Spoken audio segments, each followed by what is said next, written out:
কানে লাগতে দেরি আবু বকর বলেন লাব্বাইকা সাদাইকা ইয়া রাসূলুল্লাহ। দরজা খুলে দিলেন। নবী বলেন আবু বকর এত গভীর রাত আপনি কি ঘুমান নাই? আবু বকর বলেন নবী বহুদিন আগে আপনি বলেছিলেন হিজরত করা লাগবে, আমি আবু বকর আপনার সঙ্গী হব।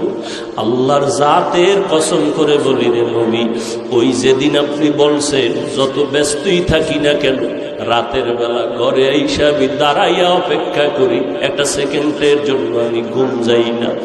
কারণ আমি যদি ঘুমায় যাই আর রহমতের নবী আইসা ডাকিয়া যদি আমাকে না পায়, অন্য দিক থেকে দুশমনের আক্রমণ, নবীর উপরে আক্রমণ যদি হয়, নবী যদি চলে যায়, আমি আবু বকরের বেঁচে থেকে কি লাভ? কারণ আমি আবু বকর যেই নবীর সোহবত আর নেক নজর এত দামি হয়ে গেলাম, হঠাৎ খবর হয়ে গেল নবী নাই, নবী নাই। মদিনার নবীর একজন আশিক খেজুরের বাগানে পানি দেয়, হঠাৎ করে কানে আওয়াজ নবী নাই। বালতি ফালাইয়া আসমানের দিয়ে তাকায় কয় মালিক তুমি আমাকে অন্ধ বানাইয়া দাও, কারণ এই চক্ষু দুইটা রিজার্ভ করে রেখেছি শুধু নবীজিকে দেখব আর কলিজাটা ঠান্ডা করব। আজ আমার সেই মহব্বতের নবী যদি না থাকে, এই চক্ষু দিয়া অন্য কিছু দেখব না, তুমি আমারে অন্ধ বানায় দাও। কেমন মায়ার নবীর মহব্বত রে, নবীর আশিক উম্মতের দল। আজকে ১৫০০ বছর পরেও ওই নবীর আদর্শের কারণে কত সম্মান আল্লাহ দান করেছেন। নবীর মহব্বতের টুপি, নবীর আদর্শের দাড়ি, নবীর আদর্শের পোশাক, আজকে কত সম্মান। যত বড় কাট্টা বেঈমান হোক না কেন, মদিনার পোশাকটা দেখলে সম্মান করার চেষ্টা করে। মদিনার নবীর আদর্শের এত দাম, ১৫০০ বছর পরেও কত বড় বড় বিধর্মীরা নবীর সুন্নতের এই আদর্শ দেখে মুসলমান হয়ে গেল। আবু বকর বলে নবী আল্লাহর জাতের কসম আমি একটা সেকেন্ড ঘুমাই না, দরজার কিনারায় দাঁড়ায় দাঁড়ায় অপেক্ষা করি নবী এসে কখন আমারে ডাক দিবে, আমি সাথে সাথে যেন জবাব দিয়া দরজা খুলতে পারি। মায়ার নবী চোখের পানি ছেড়ে কাঁদলেন। আবু বকর এটা কেমন করে সম্ভব?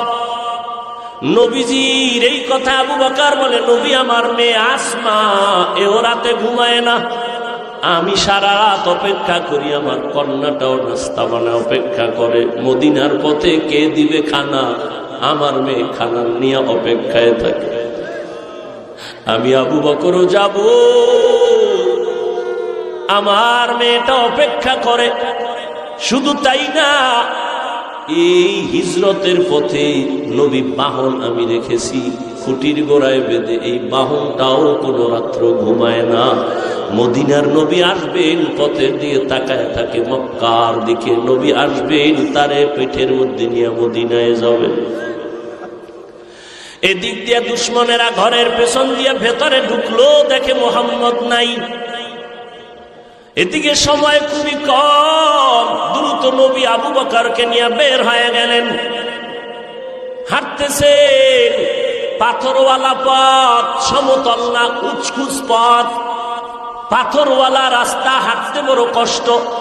হাঁটতেছেন, আবু বকর একবার ডানে যায়, নবীর একবার বামে যায়, একবার সামনে যায়, একবার পেছনে যায়। নবী বলেন আবু বকর আপনি এমন কেন করেন? আবু বকর বলেন নবী দুশমনের ভয় আমি ভয় পাই, ডান দিক থেকে না জানি আক্রমণ আসে ডানে যাই, বাম দিক থেকে না জানি আক্রমণ আসে আমি বামে যাই, পেছন দিকে যাই, আবার পেছন থেকে যেন আক্রমণ করতে না পারে। কারণ কোন দুশমন যদি আক্রমণের গুলি মারে আমি আবু বকরের গায়ে লাগবে, আমার মায়ার নবীর শরীরে যেন না লাগে। কারণ আমার মায়ার নবীর শরীর এত বরকতের শরীর, যেই নবীর শরীর মোবারকে মশা পড়ে না, মাছিও পড়ে না, হারাম। আবু বকর নবী হাঁটতেছেন দুজনে মদিনার পথে, যাওয়ার বেলায় শেষ সময় বাইতুল্লাহর কিনারায় গিয়ে নবী একটু বিদায় দেয়, কান্না করে, এরে বাইতুল্লাহ, আমি তোর জন্য বড় পাগল, বড় আশে। ওরে বাইতুল্লাহ, তোর দরজায় যখন আমার সিনাটা লাগাই, কলিজাটা ঠান্ডা হয়ে যায়। ও বাইতুল্লাহ, দুশ্মনের ভয়ে পারি না একটু মোহাব্বত করে সেজদা দিয়া নামাজ পড়বো। আমার আল্লাহর ঘর, আমার আল্লাহর ঘরের দিকে ফিরিয়া নামাজ পড়তে পারি না রে বাইতুল্লাহ। আমার দুশ্মন, কলিজাটা ভেঙ্গে যায় রে বাইতুল্লাহ। তোর গায়ে যখন আমি লাব্বাইকের আওয়াজ দিয়ে হাতটা লাগাই, কলিজা ঠান্ডা হয়ে যায়। ও বাইতুল্লাহ, তোরে রেখে যাইতে মনে চায় না। মদিনার পথে আমার জন্মভূমি, এখান থেকে যেতে মনে চায় না, কিন্তু আমার মালিকের অর্ডার। ও বাইতুল্লাহ, আজ আমি চোখের পানি ছেড়ে কান্না করে যাইতেছি। একদিন আমি হাসি মুখে বিজয়ের মালা নিয়ে বাইতুল্লাহ তোমার কিনারায় এসে হাজির হব। মায়ার নবী কান্না করে করে মদিনার পথে রওয়ানা। ওই হেরা গুহা, ওরে গারে সূর, জাবালে নূর, আল্লাহর নবী আবু বকর সহ দুজন হাঁটতেছেন, অন্ধকার, কোনো আলো নাই। এদিক দিয়ে দুশ্মন ঘরের মধ্যে না পায় রেডি হয়ে গেল। মদিনার পথে লোক পাঠাও, দেখো ওখানে ধরা যায় কিনা। কিছু দূর যাইতে যাইতে মাত্র 2 থেকে 3 কিলোমিটার বাকি, গুহার মধ্যে ঢুকবেন। হঠাৎ করে আল্লাহর নবীর পায়ে একটা পাথরের আঘাত লাইগা রক্ত বের হয়ে গেছে। নবীজি এত অসুস্থ, রক্ত বের হচ্ছে, থামে না। মায়ার নবী এমন অবস্থা, হাঁটতে এখন কষ্ট হয়। আল্লাহর নবীর এই অবস্থা দেখে আবু বকর চোখের পানি ছেড়ে বলেন, নবী, বেয়াদবি মাফ করবেন, আপনি হাঁটতে পারেন না। আমি বসে গেলাম, আপনি আমার কাঁধের উপরে উঠেন, আমি আপনাকে নিয়ে গুহা পর্যন্ত নেই, সেখানে আশ্রয় নিন। নবী বলেন, না। শেষ পর্যন্ত মায়ার নবী এতটা অসুস্থ, পেছনে দুশ্মনের আঘাত, আবু বকরের কাঁধের উপরে উঠলে আবু বকর আমার নবীরে নিয়ে 2-3 কিলোমিটার চলে গেলেন। গুহার সামনে দাঁড়াইলেন, গুহার ভেতরে ঢুকবেন। ওদিকে দুশ্মন আসতেছে। আল্লাহর নবী আল্লাহর উপরে ভরসা করে ঢুকে গেলেন গুহার ভেতরে। গুহার ভেতরে যাওয়ার পর দেখে পুরানো গর্ত, চতুর্পার্শ্বে ছিদ্র আর ছিদ্র। ওদিকে গুহার মুখ এত বড়, দুশ্মন আইসা যদি সামনে দাঁড়াইয়া একটু ভিতরে তাকায়, আমাকে দেখে ফেলবে। আবু বকর ভেতরে, নবীও ভেতরে। নবী এখন আরাম করবেন। আবু বকরের রানের উপরে মদিনার নবী মাথা রাখলেন, আর আবু বকর নবীর বিশ্রামে গেলেন চুপচাপ। আবু বকর নিজের জামার কাপড় ছিঁড়ে ছিঁড়ে ছিদ্রগুলো আটকাইতেছে, না জানি আবার কোনো সাপ বিচ্ছু আইসা আমাদের আক্রমণ করে। ওদিকে ভয়, গুহার মুখে দুশ্মন আইসা দাঁড়াইলে আমগো দেখে ফেলবে। আল্লাহর কুদরত, হঠাৎ করে দেখে দুশ্মন গুহার মুখে আসিয়া দাঁড়ায় গেছে। এই আসতে আসতে না আসতে মুহূর্তের মধ্যে মাকড়সা জাল বলল। দুশ্মন আসতে না আসতে একটা কবুতর এসে ডিম পাড়া শুরু করল। দুশ্মনেরা নিচে তাকাইলেই দেখে ফেলবে আবু বকরের। হেফাজতের মালিক আমার আল্লাহ। মায়ার নবী তো বিশ্রামে আছে আবু বকরের রানের উপরে। ওরা গুহার মুখে আইসা তাকাইয়া ভিতরে তাকায় না, ডানে বামে তাকায়, হালকা ভাবে নজর দিয়া দেখে মাকড়সার জাল, কবুতর, এখানে তো কেউ নাই। এরা ওখান থেকে চলে গেল। আবু বকর চুপ করে বসে আছেন, গর্তগুলো জামার কাপড় দিয়ে আটকাইতেছে। ছিঁড়ে ছিঁড়ে ছিঁড়ে ছিঁড়ে আটকায় দেখে একটা ছিদ্র বন্ধ করার মতো কাপড় নাই। আবু বকর ওই গর্তটার মুখে পায়ের গোনালি দিয়া চাপ দিয়া ধরে রাখলেন, কিন্তু ওই গর্তের মধ্যে একটা সাপ বহুদিন ধরে ছিল, মায়ার নবীকে দেখবে বলি অপেক্ষা করছে। আবু বকর যখন পা সরায় না, ঠোঁট দিয়ে কয়েকটা হালকা ভাবে আক্রমণ করলো। আক্রমণের নিয়ত না, পাওটা সরাও, আমার আশান্বিত নবী বুঝি আসছে, আমি দেখব।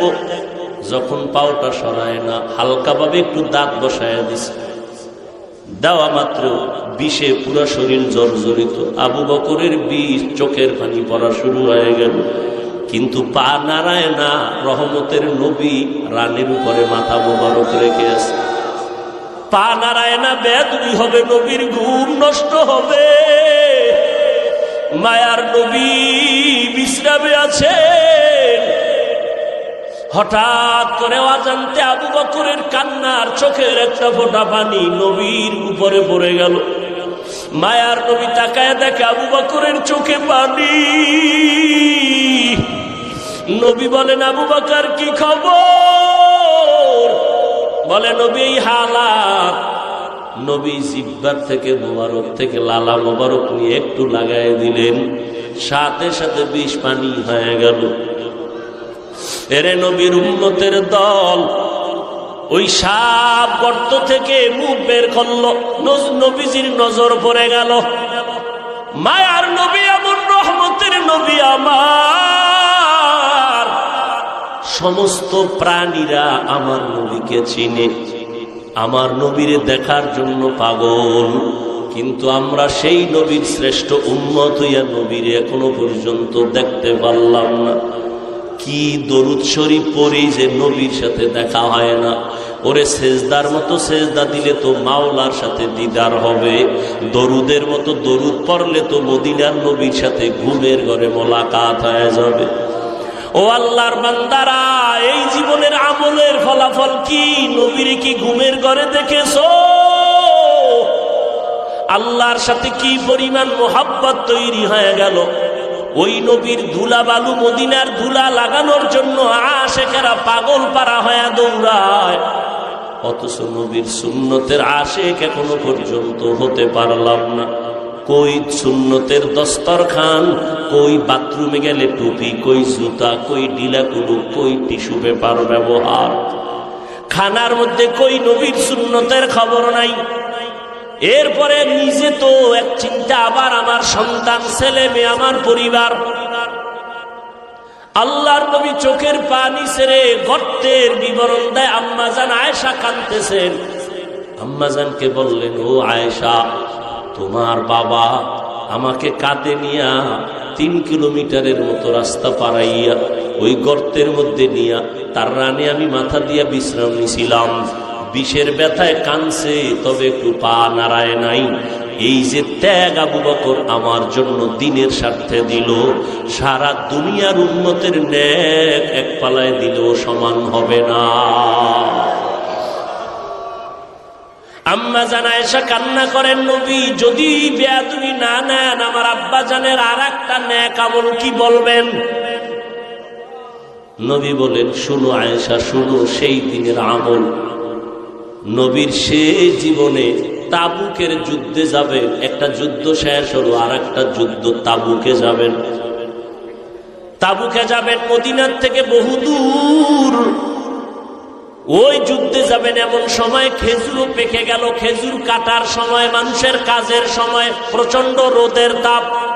আবার আর একটা যুদ্ধ থেকে আইসা সব ক্লান্ত, কিন্তু রোম সম্রাট বেঈমান হাজার হাজার কাফেলা নিয়ে আসতেছে মদিনার দিকে যুদ্ধ করার জন্য। এবার নবী ঘোষণা দিলেন, তৈরি হয়ে যাও, 30,000 কাফেলা নিয়ে আমরা যুদ্ধে যাব তাবুকে। সবাই রেডি হয়ে গেলেন, কিন্তু এই যুদ্ধে 30,000 সাহাবী নিয়ে গেলে আমাদের অনেক বাহন লাগবে, সাওয়ারি লাগবে, টাকা লাগবে। নবী ঘোষণা দিলেন, ও আবু বকর, ওমর, ওসমান, আলী সহ সবাই বাড়িতে যান, সবাই দান করেন, টাকা দেন, সাওয়ারি দেন, সবাই দান নিয়ে আমার সামনে হাজির করেন। বাহন লাগবে অনেক। হযরত ওসমান রাদিয়াল্লাহু তাআলা 10,000 সাওয়ারি নিয়ে নবীর সামনে হাজির।